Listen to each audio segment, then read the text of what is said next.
gonna get you, Barbara. Ever played in the cat? Someone's in the back seat! Tell me where you are, John! Wolfman's got Nards! Hi guys, my name's Barry and welcome back to the channel. I'm going to do something new today, something that I've never done for the Scream franchise, and that is do a ranking of the reveals of the killers in the movies. Now, I don't have to tell you, but I will anyway, that there's going to be a lot of spoilers in this film, in this review, because not only am I going to be revealing who the killers are, I'm going to be telling you their motives and information behind that. So if you haven't seen some of the movies or all of the movies, then obviously don't watch this video because it's going to be very spoiler heavy. One last thing before I go through my reveal ranking is Jason is not going to be included on this reveal ranking because he just doesn't seem like he should fit on this because he doesn't have a full arc of being a Ghostface killer or have a reveal or a motive to be behind being a Ghostface killer, so he's not going to be included on this list. And finally, the way that I'm going to be ranking this is going to be based on how the killers are revealed and the motive behind their attacks. And at number 6 is Roman from Scream 3. I think that his reveal was underwhelming because of how much screen time Roman actually had in the film. When you look at it, he's almost like a Pamela Voorhees of the Scream franchise, because Pamela Voorhees obviously didn't appear until the very end of the movie, so you couldn't guess who she was in Friday the 13th. Whereas in this one, I wouldn't have guessed Roman because he only had like 6 or 7 lines in the entire film. Yes, he was there, but he was too far in the background. He wasn't in it enough to be able to be guessing him as a suspect. So I think that's a bit of a cop-out by Wes Craven. Not sure why they've done it that way. I'm sure it's because of some of the writing that they had to rewrite, etc., because he wasn't the only killer initially in the film. So I think there's an obvious issue there. Some of the scenes had to get cut because maybe he was talking to Angelina too many times that made us think that they were suspects. There's so many things that they probably had to remove that made Roman look like a backseat character, and that's unfortunate. And what makes it even more unfortunate is the motive behind it, because his motives were there. He just didn't really seem the type to have that type of motive because of how much screen time he had. He was the half-brother of Sidney Prescott, and if he's going to be the half-brother of Sidney Prescott and they're going to hit us with that bombshell at the end of the movie, then he needs to be in the film more. So I think if you're going to cut a lot of his scenes out of the film and change the script, you're going to have to change the motive, because him being a half-brother turning up at the end of the film, her not even interacting with him all the way through the movie, it's just so bad. That's why he's dead last. He is supposed to be the brother of Sidney. They don't meet till the very end of the movie, so she can't even be surprised at him being the killer. It makes no sense. When he reveals himself as being the killer, saying, "Hi, Roman Bridger," she's looking at him like, "Who the heck are you? I don't even know who you are." And although he's saying, "I'm your half-brother," she's still not really shocked. She's like, "But I still don't know who you are. Are you going about killing people and you didn't come after me?" It just made no sense, to be honest.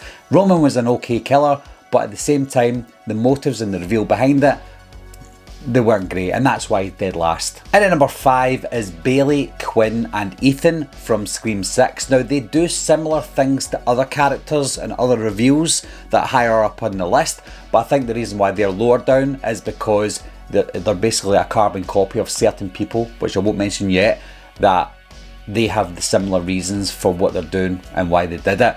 And I think the reveal for Bailey, Quinn and Ethan it was so predictable.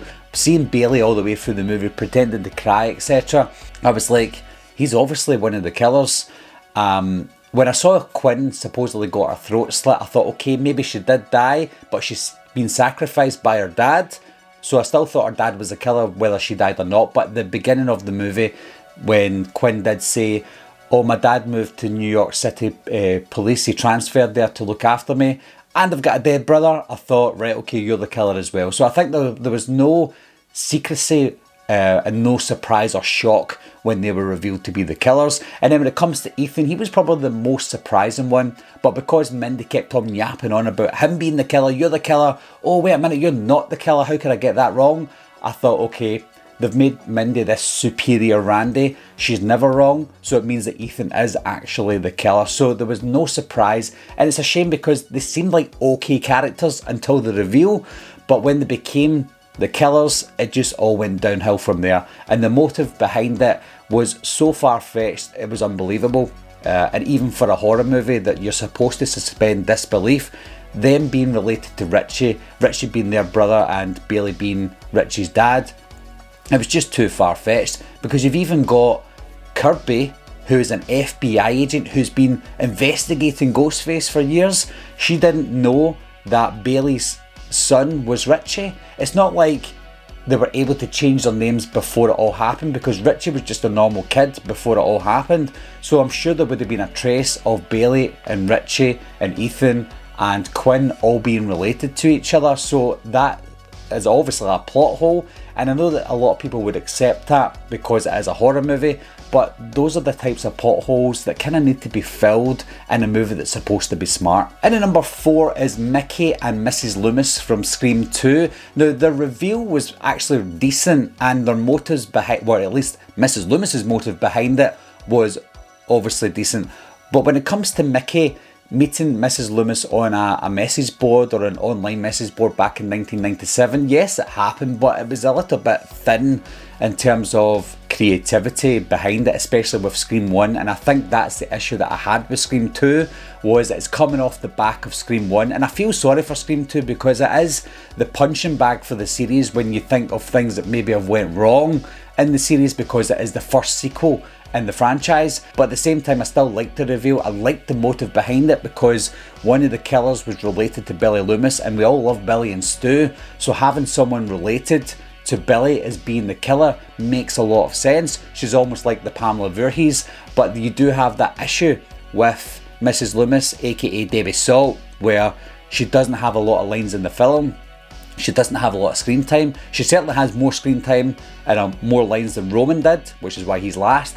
But you still don't really get to think about her as being the killer. But what I do like about her being the killer and thinking about it is when you rewatch the movie, she's always in the right place at the right time. She's always at the scene. She's always there before everyone else. So why wouldn't she be the killer? So I think when you rewatch the film, you think, oh yeah, she could be the killer. But when you rewatch Scream 3 and you look at Roman, you still think there's no way he could be the killer. That's just pointless and stupid.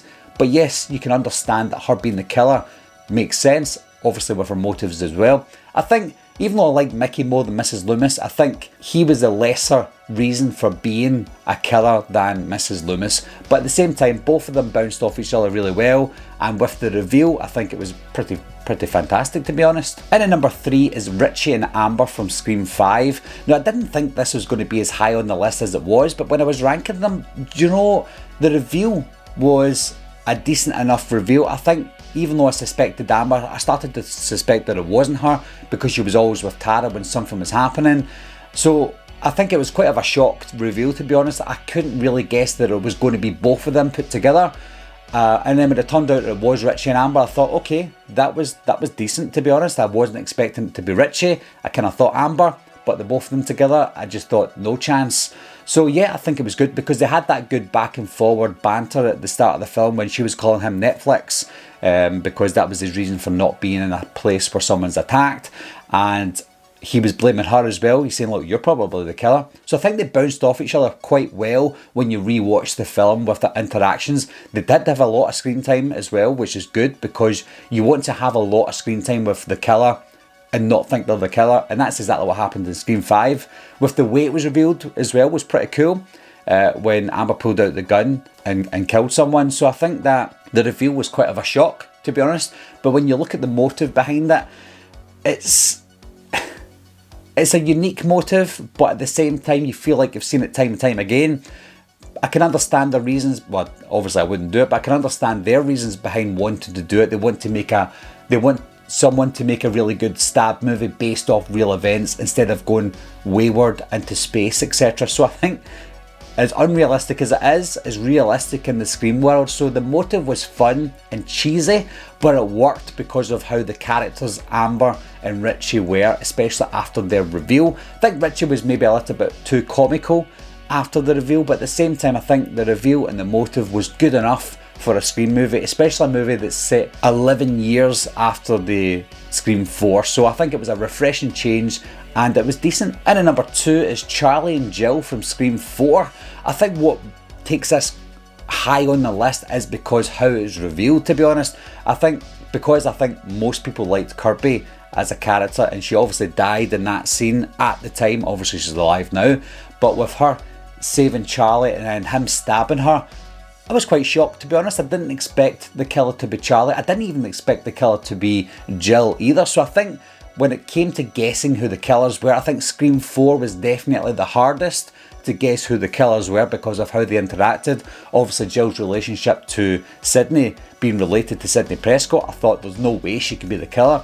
With her own mother dying at the hands of Ghostface as well, I thought, right, Jill's definitely off the cards of being the killer, but she was one of the killers. So I think it was a surprising reveal because I wasn't expecting either of them. The motive behind it, you're looking at Charlie as being one of those Mickey type characters, whereas he's only doing it because he wants to do it. He loves horror movies, whereas Jill's doing it for a more personal reason. She wants a bit of fame, of course, but she's related to Sydney and she feels like she's in Sydney's shadow all the time. It's a very lame excuse, but she's still related to Sydney. It's still a family dynamic at the end of the day, similar to Mrs. Loomis for Billy. So when it comes to relations to past killers or survivors, then I think it makes a bit of sense, but you have to do it well, unlike what they've done with Scream 6, with their motive being wanting to kill Sam because she killed the killer. It made no sense because they weren't supposed to be bad people, they only became bad. Whereas in this one, Jill was hungry for fame, she was young, she was a teenager, she was very influential, and it's the same with Charlie as well, wanting to have a bit of fame, but at the same time he was pretty psychotic as well. And then number 1 is of course Billy and Stu from Scream.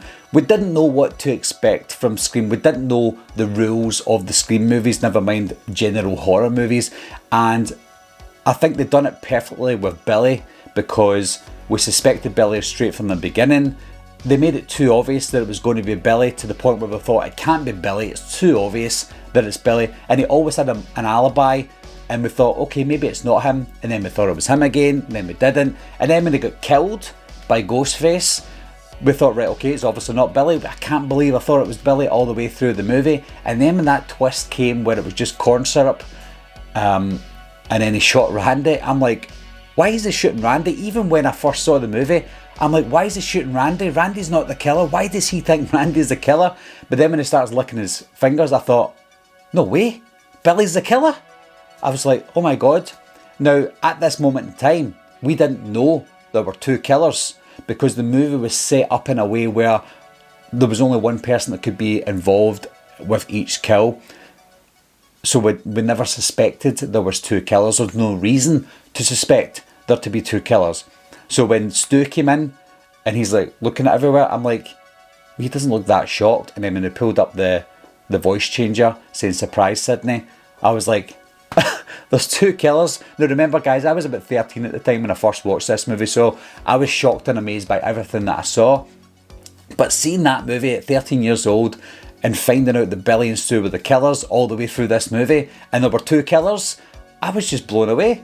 So I think the feeling of seeing that for the first time, it can't be replicated. I know they try their best to do something different in all the Scream films and it works, but it just isn't the original and you just don't get the shock value. Maybe they will do it in the future, maybe there'll be something to shock us in the future, but that doesn't even scratch the surface on the motives behind it. When you look at Stu, obviously he's similar to Charlie where he's a bit of a psycho, he just does what he's told and that's it. He loves scary movies even though he doesn't really talk about them much because it's Randy that talks about them. But then you've got Billy Loomis who's got the greatest motive of all and the one that started it all, and that is he has a grudge against Sydney because of what happened between their parents. So he's got a reason, although it's a bad reason, he's got a reason to go after Sidney Prescott because she inadvertently ruined his life. So he wants to ruin her life in a worse way, and what better way to do it than to replicate the movies. And he also gives us his speech as well because he is a bit of a movie nut without actually mentioning it. And you see these interactions between Billy, Stu and Randy in the video store, and you always feel like Randy is the one that loves horror movies and is obsessed with horror movies, but in actual fact it's Billy and Stu. Stu more than Billy because I think Billy's doing it for a more personal reason, whereas Stu's just doing it because he just loves to be a psychopath. So when you bounce both of them off of each other, they're a match made in heaven or a match made in hell. So that is my reveal ranking, guys. Remember, it's not based on how great the movies were or how great the actors were or how good the Ghostface characters were. It's just the reveal and the motives behind the reveal. So leave your comments down below, guys. Let me know your ranking of the reveals of the Ghostface killers. And as always, thanks a lot for watching. Thanks for subscribing, and I'll see you soon. Bye bye.